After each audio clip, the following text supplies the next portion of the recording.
میں چودھری محمد جمیل کامران ایڈوکیٹ صدر district bar association ممبر 5 فروری کے حوالہ سے بات چیت کرنا چاہ رہا ہوں کہ 5 فروری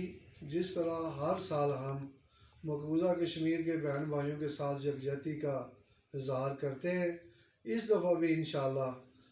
ملی جذبے کے ساتھ اور بھرپور جذبے کے ساتھ ہم یوم یکجہتی منائیں گے اور اپنے کشمیری بہن بھائیوں کے ساتھ وہ ہماری جو یکجہتی ہے اس کو اسی طرح منایا جائے گا۔ جو عناصر اس پروگرام کو یا یوم یکجہتی کو حوالے سے کوئی ایسی باتیں کر رہے ہیں یا اس کو سبوتاژ کرنا چاہ رہے ہیں، ہم ان کی پرزور مذمت کرتے ہیں اور ہم وہ اپنے شہر میں اپنے بار میں بھرپور طریقے سے وہ اپنے یوم یکجہتی جو اپنے کشمیری بہن بھائیوں کے ساتھ منائیں گے، اظہار یکجہتی کریں گے۔ وَمَا عَلَيْنَا إِلَّا الْبَلَاغُ الْمُبِينُ۔